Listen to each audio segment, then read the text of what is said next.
And Taylor claims that some of the information regarding the IGG work in the Bryan Kohberger case was leaked in this article. Let's take a look.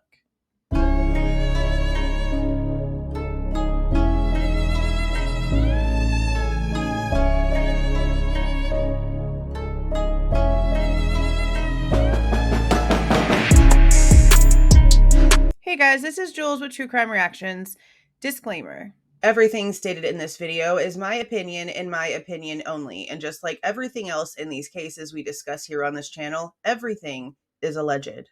Okay, so do you guys remember maybe like a couple of weeks ago, this was filed on April 26th, so a few weeks ago, we went over the motion that the defense filed to unseal parts of the IGG materials.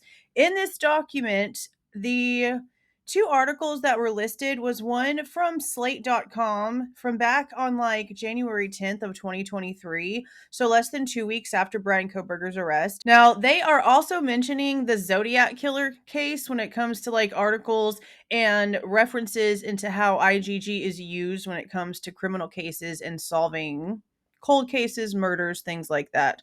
But the one that we're going to focus on today is the one specifically about the Idaho case because it's literally titled How Police Actually Cracked the Idaho Killings Case. And again, this was posted at slate.com on January 10th of 2023. Now, I personally do not remember going over this article. I don't recall ever reading this article before because honestly, there was a lot of other things that we were sort of like freaking out about when it came to this era of this entire situation. Because mind you, this is less than 2 weeks after Bryan Kohberger's arrest.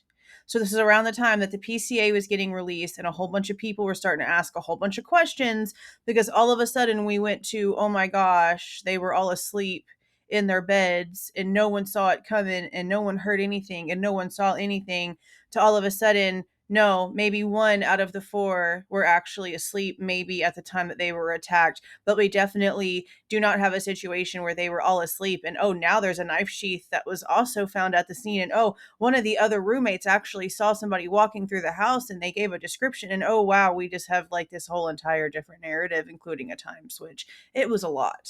It was a lot. Okay. So I don't remember ever seeing this article.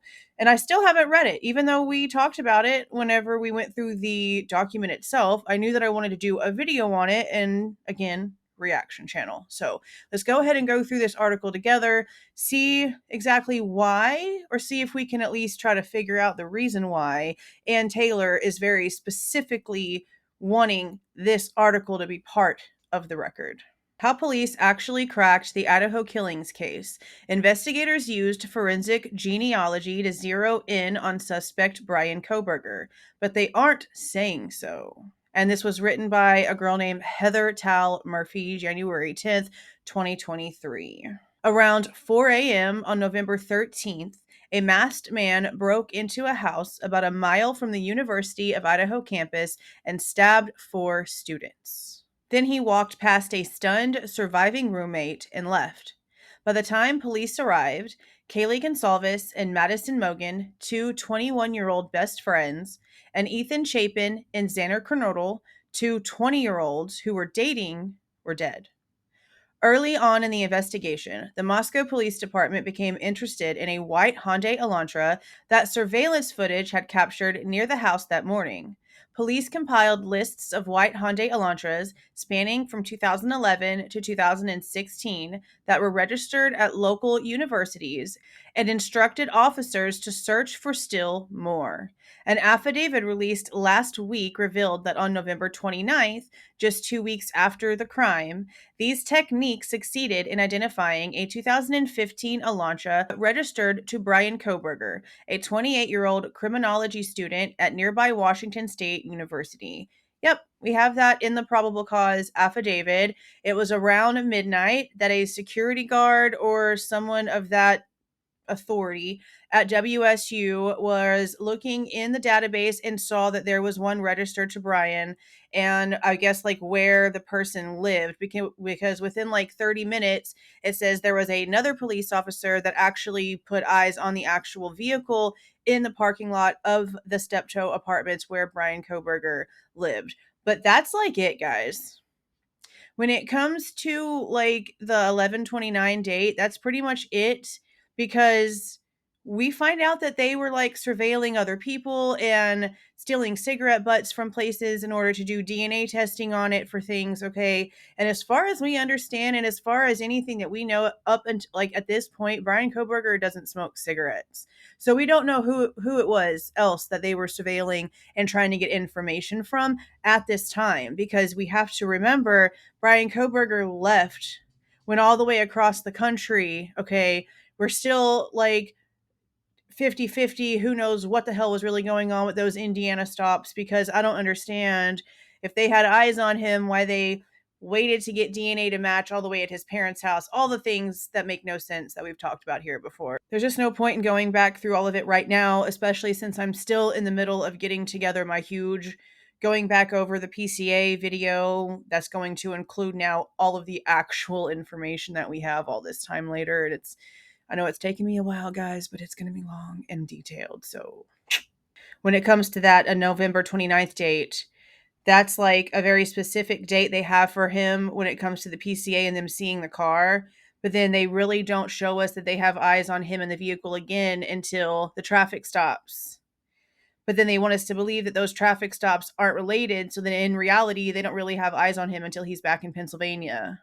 So I don't know. The whole thing is just really, really odd, the way that all of that works. And then we also have Ann Taylor telling us that when it comes to the cast and the draft of the cast that they have, that the November 29th date is the only one that is like finalized, which is strange in itself.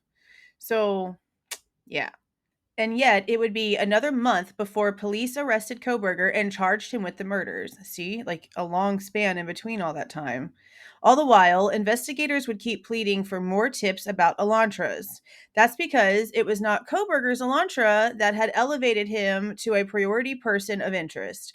Rather, according to a law enforcement source familiar with the investigation with whom I spoke, the person who wrote this, a key reason police focused on Kohberger as a likely suspect has to do with something that is never mentioned in the 18-page affidavit: forensic genealogy. It was only after investigators utilized a technique reliant on genealogy databases to determine who'd left DNA on a tan leather knife sheath that police requested a search warrant for Kohberger's phone records, according to this source. Up until that point, in late December, he hadn't stood out among all the other elantra owners, the source said, something that is reinforced by a close, informed reading of the affidavit. So, yeah, that is actually really insane because it's so true. And it took, for some reason, a long, long time for that information to come out. But here is this source of this person, of this article, literally less than 2 weeks after Bryan Kohberger's arrest, literally saying that this is what's going on with it, and this is how most likely that this happened, even though it doesn't say it. And we also have to remember that that one neighbor that's come out and like talked about inviting Bryan to like a pool party and trying to be friends with him, even though his wife for some reason didn't like Bryan for one reason or another. He even mentioned the fact that like they had a conversation about Bryan doing like an IGG type situation, like an IGG type test, genealogy type test. And I do believe that there's even like another person that Bryan had the conversation with too about getting a genealogy test done. And it was like a recent situation. And again, these are things back in the very, very beginning that, you know, as time goes and we get so much more information soaking into our brains, we sort of forget like the beginning stuff. So I kind of like the fact that this is like, I can't believe we missed this, you know, type thing, because this is literally saying this person told me this, and this is dated January 10th. So it's been pretty much a known rumor from the beginning that cool, they saw his elantra back on the 29th, but it wasn't until something happened with the forensic genealogy that he suddenly stood out more than everybody else. Because until then, they had nothing. Cool, he had a car that they were looking for, but up until then, there was literally nothing else. But that's the truth now. We've known that for like a long time. And that's Ann Taylor's biggest thing, is that the state is like wanting to throw out the fact that this IGG stuff was even done, and the feds are like not wanting to give over any information because the feds are the ones who actually did it. We have to remember here, this was apparently sent off to an outsourced third-party lab. We are like 99.9 and affinity percent sure that it's Othram in Texas, okay? But before they could finish their job, the feds were like, hold up, stop everything you're doing and send us everything. Don't touch anything else. Lock it up, close it up, delete everything you've got and send it to us. So then the feds ended up doing the actual family tree situation, but then they deleted the profile that they used and they barely have like chicken scratch notes, and there had to be a subpoena Deuces Tecum situation, just like we have now with the cast, in order for them to get the information for the genealogy work that was done. And again, we have to remember that the judge got to see all of it and then get to pick and choose what he allowed the defense to see. So this is one of those cases where the judge actually knows more evidence than the defense has been allowed to see, and that's just really odd to me. The precise way forensic genealogy helped investigators zero in on Kohberger hasn't been previously reported.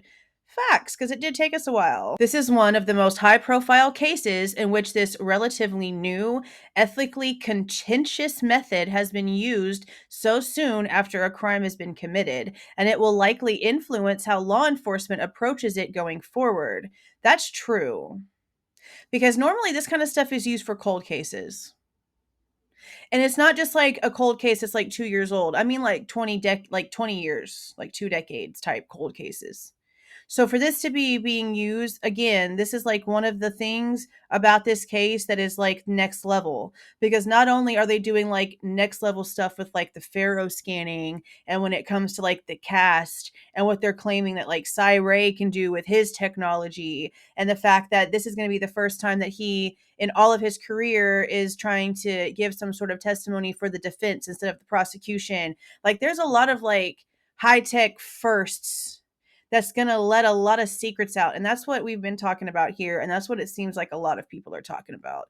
Because remember, that's what Gabriela Vargas was talking about. And she had feds coming on her door. Okay. So they've been telling us for a super long time. Innocent or guilty, this goes even deeper. This goes deeper than the victims. This goes deeper than Bryan. At the end of the day, this case is going to be massively political, just because of all of the privacy laws that we are about to see and how much they are violated by the people that put them in place. Okay. Like, I really don't know if people are quite understanding just yet how massive this is going to be. It goes way deeper than just the names that we talk about on a daily here. This is literally going to be a huge political point, law-changing situation on many different levels. I just see it. I just know it. I just feel it. Though multiple news outlets, including CNN and ABC News, reported that forensic genealogy helped with the case, none has explained how it was used or why it did not appear in the affidavit. That how and why matters. Oh, I agree. For one thing, it shows that a method known mostly for solving cold cases can apply to ones that are still hot. That may increase demand for an emerging field that was already experiencing a boom. Right. Like if they could have done this whole entire time and solved a whole bunch of cases, then there would have been like no reason for there to have been a need for Houston to release over 260,000 SA and other serious cases like that because of lack of manpower. There would have been more resources, more outsourced resources that could come in and be used. You know, maybe they just don't like the fact that they don't have to always have an excuse for being useless. The use of forensic genealogy also underlines that the current storyline about how police identified their suspect, which some are suggesting is a model, is missing pivotal details. According to numerous genetic genealogists, the case embodies an emerging trend of leaving out any mention of forensic genealogy from court documents and press conferences. The Idaho's affidavit, thoughtful omission of any reference to genealogy, as forensic DNA analyst Tiffany Roy put it, has reignited a heated debate among investigative genealogists, lawyers, detectives, and other forensic experts about the wisdom of this strategy. Honestly, there should never be ever a rule that says that something that was done that proves a case either way is omitted from evidence just because the rule says so. Because that's basically what they're trying to say is like there's all these rules written, and that's the reason why they don't actually have anything that they can hand over, because the rule says this and the rule says they don't even have to do this. The rule says they don't have to show their work. The rule says this is all they have to do. That's what all this like 2E letter stuff is coming from. Like we still have to sit here and like go through that because we're going through the whole thing again with the cast, because you get a subpoena ducis tecum sent over, and then apparently that response comes in as a 2E request letter, like a 2E response. So that's a whole nother thing. So that's why it just doesn't make any sense to me why we keep having to go through this. Like there's never should be ever a time where investigative work can be done and it actually lead to an arrest of somebody, but then some law is written somewhere in the back that says, but it doesn't ever have to be presented because who cares what it says? Who cares what happened? The rule says it doesn't matter. Like they're sitting there saying that the original profile, the original data has all been deleted. Therefore, the defense cannot go in and do their own work to see if the results are the same. There's no control for them to do their own testing against. There's nothing. How is this fair? I just don't understand it. Ugh. Like it shouldn't be able to be used and then be kept like secret and off the record. Why are there even laws that allow that? Because that's what's happening. That's what's happening. That's just insane to me. The people involved in Kohberger's arrest won't be weighing in anytime soon. On January 3rd, shortly after Moscow police announced the arrest, a judge in Idaho issued a gag order prohibiting anyone involved in the case from speaking out about it in order to encourage a fair trial. This order also applies to Kohberger's defense team, which did not respond to a request for comment. Kohberger is expected to appear in court again on Thursday. Remember, this was written over a year ago. This was written and posted January 10th of 2023. And so now knowing all of this now, like you really need to go in and think like there's a lot of conspiracy and insanity coming out about this case because of the gag order. And honestly, it could just be just as simple as they don't want their secrets out. So they put a gag order on it so that we, the people, don't, or at least their intention was for us not to, but haha, too late for that. Their intention was for us not to ever see or ever know the fact that they have no problem violating our privacy rights and our constitutional rights to privacy. They have no problem using our information, even though that we tell them not to. That they have no problem finding loopholes and sharing said loopholes in order for the corruption to spread like wildfire. That's what they don't want us to know. And they don't want us to know because the companies don't want us to know, because the companies will lose money, which means that these people that don't want us to know, that are putting these gag orders in and making sure that we don't know all of these things, their cut goes away. That's normally how these things work. These companies like Ancestry.com and 23andMe and blah, blah, blah, blah, blah, they're allowing these things to happen. The public knows these things are happening. So you're going to sit here and try to tell me that these companies don't know these things are happening? And that if they really cared, then they would stop it. They would have a lawyer go in and file something and file injunctions against these authoritative companies, these authoritative agencies that are violating their customers' constitutional rights. Don't you think that if they gave a shit, something would be happening? They don't care. We've been talking about this for a long time now. I bet you there are people that follow this case that have done an ancestry test since following this case. I bet you there's a small percentage of you out there. I bet you there is. But yeah, I really bet that a lot of all this crazy stuff coming from all of this stuff with this gag order, and the gag order is probably literally just as simple as them trying to just cover their own asses and has nothing to do with the case itself. Man, okay. Hyundai Elantras are among the best-selling compact cars in America. White is among the most common car colors. And so it is not surprising that within 24 hours of requesting tips about white Hyundai Elantras on its Facebook page on December 7th, the Moscow Police Department had received so many that it had to devise a new system of accepting them. By December 27th, the agency had a list of 22,000 white Elantras. That's a lot, but they're claiming that they had a list, like the physical list that the police department was working off of was 22,000 white Elantras deep 2 days after Christmas. That's wild. And remember, his arrest is only a few days after that. So instantly, just like that, they went from, yeah, cool, they had his car, like sighting of his car, all the way back on November 29th. And then we have December 27th, and they're 22,000 white Elantras deep.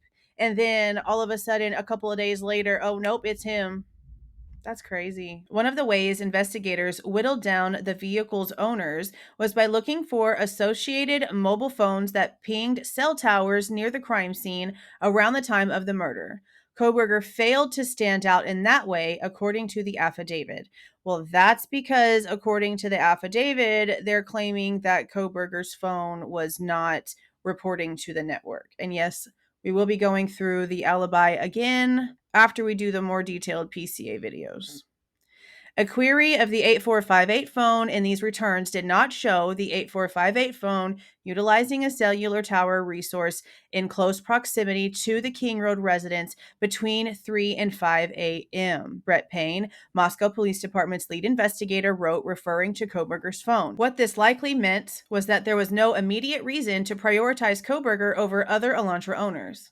On December 23rd, 3 weeks after Kohberger's Elantra first made the list, Payne applied for a search warrant for records of Kohberger's phone activity between November 12th and November 14th.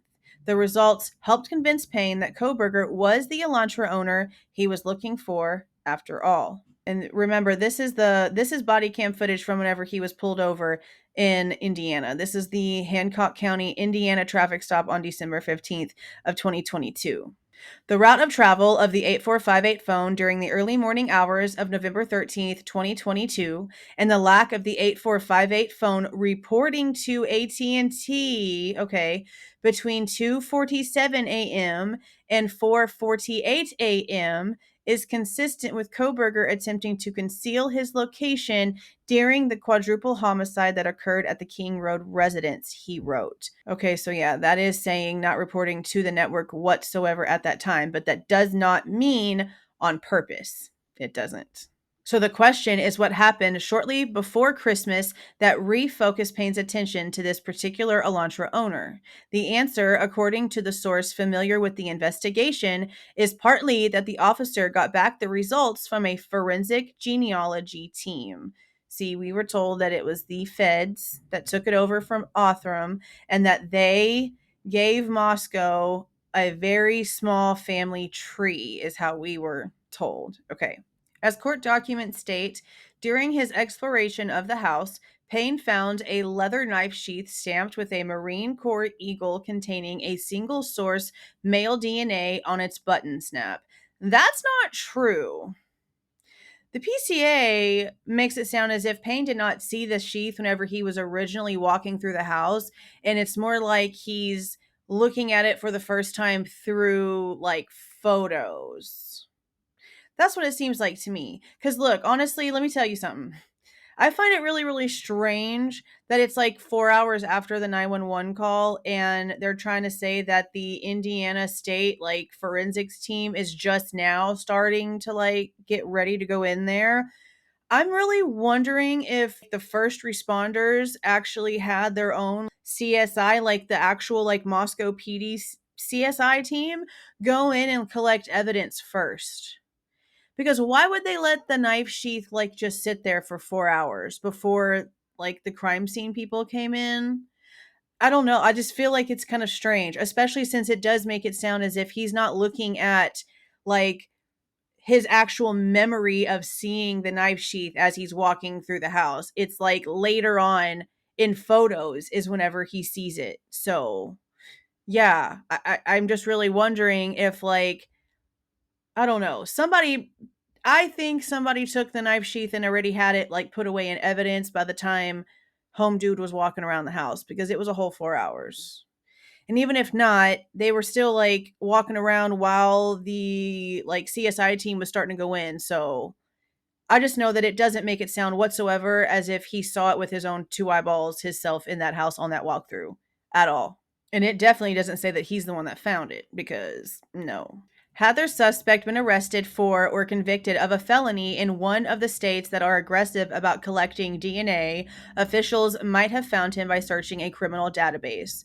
But Kohberger's most notable previous interaction with police occurred this past fall when he applied for an internship to work for the Pullman Police Department.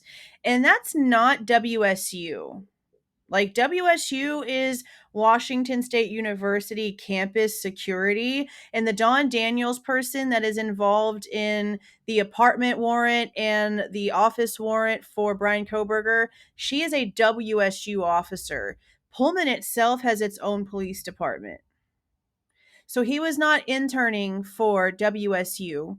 He was not trying to intern for Moscow PD. He was trying to intern for Pullman Police Department, which is interesting because Pullman Police Department, from what I can remember, and correct me if I'm wrong, and I will also be going back later on to check this myself, as far as I can remember, all the documents that I have additional to the case of interest website, I have like about 200 and something additional documents from like Pennsylvania and Washington.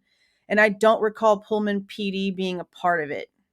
It's like all WSU because of Dawn Daniels. She's the one who went to get the search warrant. She's the one who was told by one of the federal officers or one of the ISP guys, one of the two, about the IGG, because she's the one who mentions it in the search warrant paperwork, but then asks them to like basically forget that it was talked about. Yeah, we've got videos about that shady shit.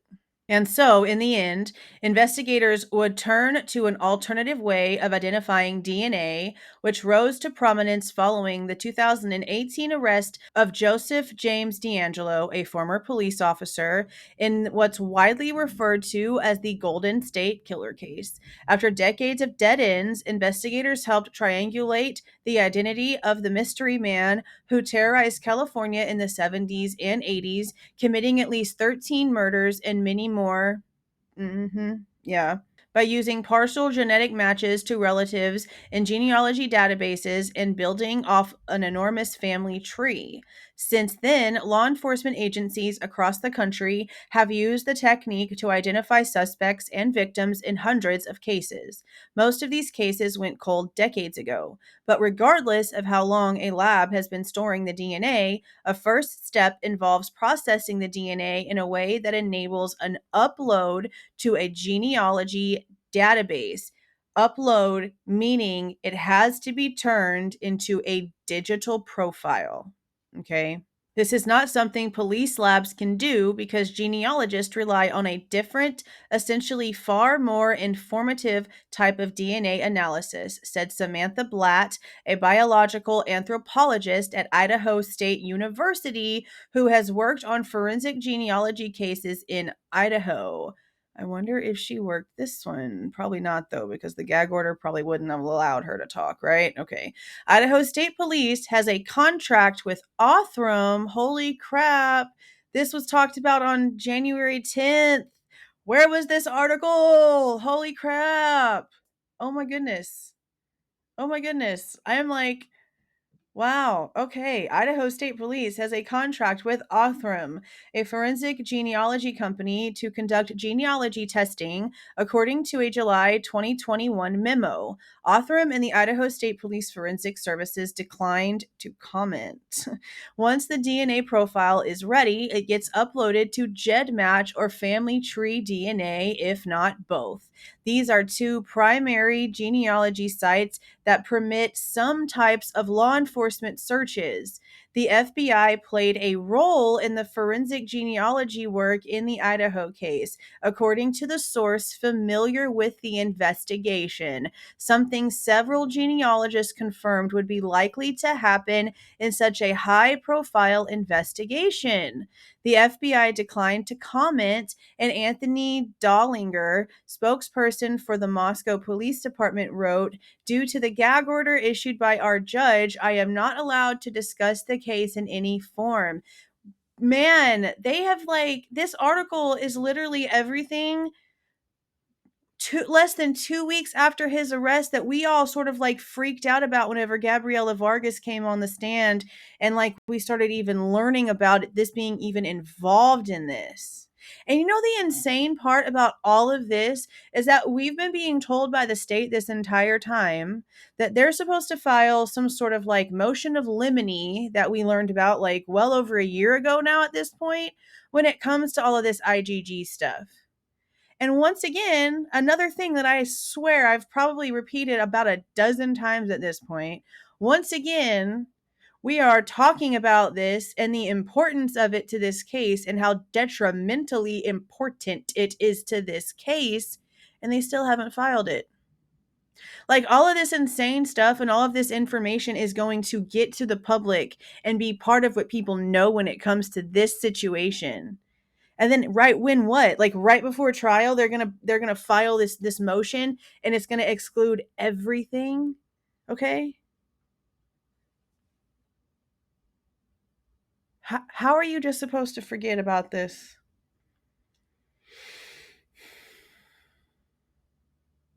Wow.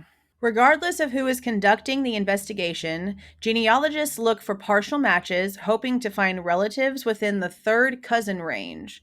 They then begin the process of building an enormous family tree, using a vast array of public records and more traditional detective work to create a short list of people within that tree who could possibly be the suspect. The fact that Kohberger lived 10 miles from the crime scene would have helped him stand out. So too would the fact that he owned a white elantra. Still, even after pulling the phone records, the team had no way to be certain Kohberger's DNA would match the knife sheath DNA. A genetic genealogy lead is just a hypothesis after all. Is it though? Is it though? A final step typically involves conducting surveillance on the suspect and then collecting something they've discarded, such as a cigarette butt or soda can, extracting DNA from it and comparing it with the crime scene DNA. On December 27th, agents collected trash from outside the Pennsylvania home where Kohberger was visiting his parents, according to the affidavit. The Idaho State Lab reported that there was an extremely high probability it contained DNA belonging to the suspect's father. On December 30th, agents arrested Kohberger. Soon after Kohberger appeared in front of a judge in Idaho, the court released the affidavit. Some suggested that the absence of any reference to forensic genealogy meant that it had not been utilized after all, but there is another explanation. Forensic genealogy leaders at the FBI and beyond have directed police departments to omit all references to the technique. Numerous people involved in these investigations have told me. See, they can use it to put you away and then tell them, but don't tell nobody we told you. They're literally being secret little snitch informants themselves. So maybe the informant actually being protective in this case is the frickin' feds. Maybe that's who don't want their little secrets out. I mean, obviously, right? Right? Let me reread that. Let me just reread that sentence. It's so wild. Forensic genealogy leaders at the FBI and beyond have directed police departments to omit all references to the technique. The only reason it would show up in a probable cause document or search warrant these days is if a police department rejected their guidance, meaning that Dawn Daniels shouldn't have said a damn thing about the IGG, but she did, which is why she then in turn had to tell them, but oh, by the way, forget I said that. I said that, but you gotta forget I said that. Damn. As to whether keeping it out of court documents is a problem, two primary camps have emerged over the past few days. So this is where it starts to get like into the fight, okay? This sounds like this is where we're having like the fights of the two sides. The first camp says leaving it out is offensive. The technique relies on members of the public who've chosen to opt in to genealogy databases to allow law enforcement to use their DNA profiles to help identify their relatives. Therefore, the public deserves to know when it is used. Contrary to what many people think, Ancestry and 23andMe don't easily enable law enforcement searches, so GEDmatch and Family Tree DNA are what we're talking about here. With Family Tree DNA, you're opted in by default. With GEDmatch, users have to click a box. Because it's not in these court documents, it's difficult to know how many times it's been used or the kinds of cases in which law enforcement applies it. But you also have to remember that Gabriela Vargas got on that stand and told us all about the little loopholes and the different ways that they can click different things whenever they're doing their searches to even have profiles that have opted out of sharing actually show up. And not just that, but then we had a whole nother article that we went over here on this channel. It'll be looking like this. Okay, link for it will be down there. And it also told us the exact same stories. So again, these things have been known to the public for a long time now. If these things are still being allowed by these companies, it's because these companies are allowing it. Every little data point about you is worth millions of dollars. It's just worthless to you. Why hide it? Asked Greg Hampikian, a biology professor at Boise State University who is also the director of the Idaho Innocence Project. Having worked on two cases in Idaho in which forensic genealogy helped clear two people who were wrongfully convicted of murder, he knows firsthand that the foundational science is solid and the technique is valuable. But he's observed that the longer a novel forensic method stays hidden, the more room there is for errors in its application. Let's go get it tested in court and let's tell the public about it, he said. I agree. Like, again, I don't understand why there's so much stuff that the governments keep quiet from us. The fact that they have kept the whole like genetic testing thing so secret for so long, per the directive of the higher ups, okay? They're literally telling you, yeah, we're telling you to shut up about it. That's gross. That is such like gross behavior. That should really make a lot of people mad. I really hope that makes you mad. Like, I don't want you to be angry, but I hope that you're angry. I don't really know another way to say it. Roy, the forensic DNA analyst, made similar points in a LinkedIn post that sparked a fiery debate over the weekend. In a follow up interview, Roy noted that when investigators get a DNA hit in CODIS, the FBI's criminal database, they typically mention it in an affidavit. Getting a partial match in a genealogy database could be similarly included, she said. Early on, prominent forensic genealogists and database managers allowed genetic profiles to be searched in ways that violated customer service agreements. They were even outing them in this article, guys. Have y'all, please tell me if y'all had seen this before? And I don't mean like before me reading it to you now. Some of you might have read this once we had this document because today is May the 13th, and this document was posted April the 26th. So there is a high chance that you guys might have actually read this or had a channel go over this article already or whatever. But had you seen or heard of this article prior to the document? Because this article is, again, less than 2 weeks after his arrest, and it has everything that we didn't figure out was part of this case for months. How is this just hidden? How did they keep this so like, damn, I'm so glad that Anne put that in the document because, bro. Investigators also lied to relatives of people they found through these databases. She believes that more scrutiny is needed to ensure police don't abuse their power, and she dismisses the argument that keeping the technique out of affidavits protects the privacy of the suspect's family members because police have already used this information. Bro, for real. That's actually like a fabulous point. Like, why is the court so worried now about protecting these people's privacy when they had like no problem violating those people's privacy to get these results that they're claiming that they have now, right? Like, it's like you're being a hypocrite, bro. They are using privacy as a shield and a sword at the same time. Yeah. The second camp, okay, so this is the opposite argument. This is the opposite argument. The second camp says that these people need to chill out because an affidavit of probable cause is supposed to explain why police believe someone is their suspect, not how they arrived at that conclusion. You don't typically include anonymous tips or internet searches in the document. This isn't that different, they insist, given that you would never use a genetic genealogy lead to arrest someone only to take the next step and collect DNA from them to compare with the crime scene sample. Okay, but to me, that's almost like the same type of like trying to say that you can use IGG and then the feds are telling you that you can use IGG, but you can't even tell anybody. Like the fact that they're wanting it to be like a super, super, super secret is sus enough as it is. Okay. So the fact that anybody would be like, bro, chill out about it is just gross because they're literally just.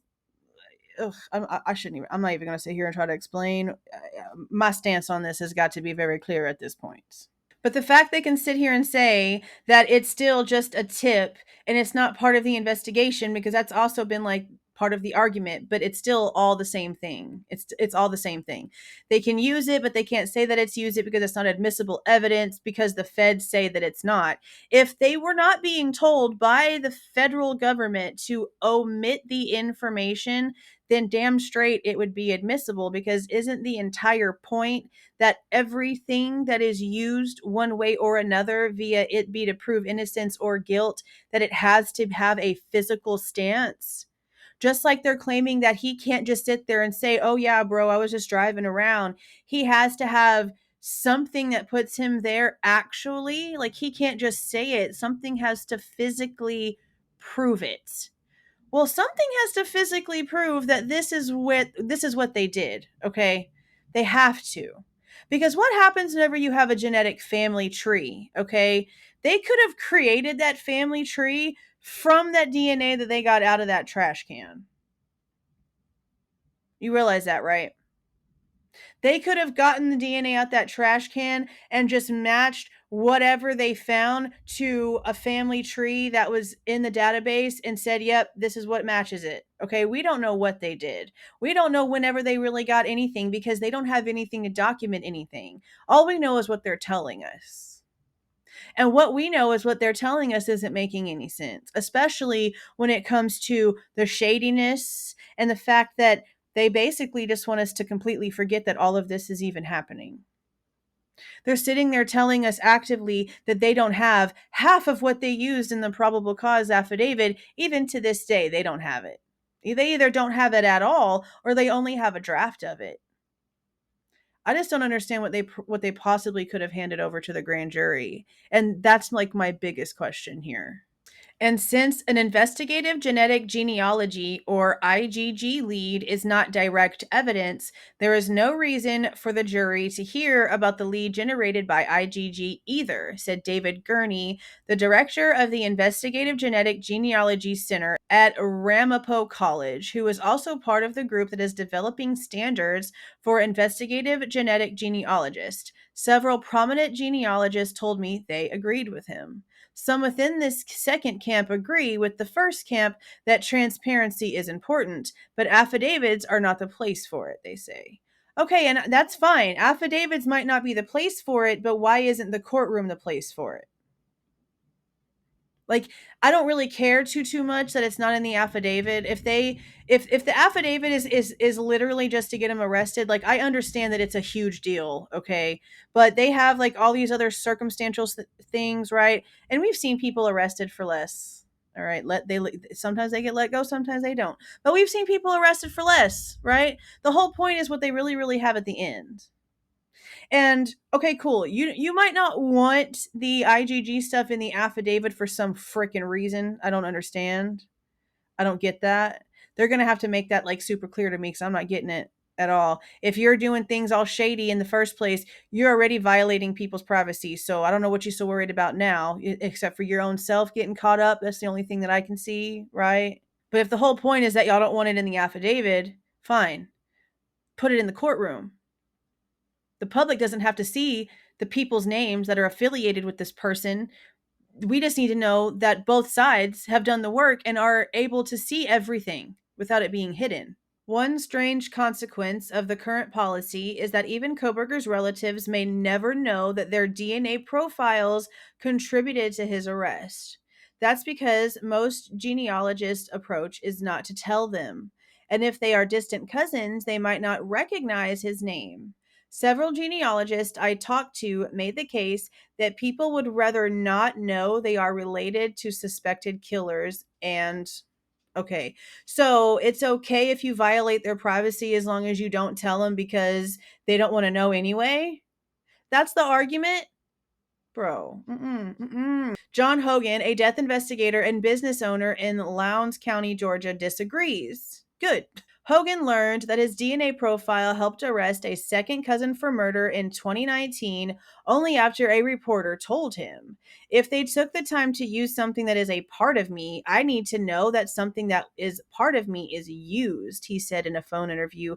Yeah, that's your DNA sequence. That is your genetic coding. That is what somebody who is smart enough and knows how to make little clone babies can use to then remake you. Okay? If they're going to use that, if they're going to use that for any reason whatsoever, they damn well better tell you. If you're being nice enough to give them permission to do so, then obviously you're like expecting it to at some point, right? Like maybe you're not expecting it to, but you know full well if you're clicking that button that there's a possibility that it could. So what do you mean it's better to just like not tell them? Oh my gosh. Like, oh my gosh. This should be really making people upset. I really hope that y'all are getting at least a little bit of like tingles in the back of your neck or something, like some sort of aggravation over how like wildly okay the government at like every level and all of these companies just don't give a damn about your privacy. The Constitution is literally just like nothing. It means nothing. None of these laws, none of these rules, none of them matter. Man, this is crazy. All of these are sorts of issues Kohberger had planned to spend the next few years studying. Washington State University even offers a course examining the implications of forensic genealogy. It's worth remembering that a jury could find Kohberger to be innocent. Regardless, it's unlikely he'll enter a classroom soon. Wow. Yeah, so much information in that article. I really wish that I would have known about that article back whenever it was originally posted. There's a lot of information in that. And I just don't remember knowing even Othram's name or that it could have been like even a third party as early as January 10th. I could be wrong, but I'm just kind of floored by how old the article is for the type of very specific information that it holds. Very, very, very well written article. That's it. And I want to know what you guys think because I'm kind of like, wow, are you? Let me know. If you like the way that I present this information and give my opinion, please do not forget to leave a like on your way out and subscribe to the channel if you are not subscribed already. See y'all.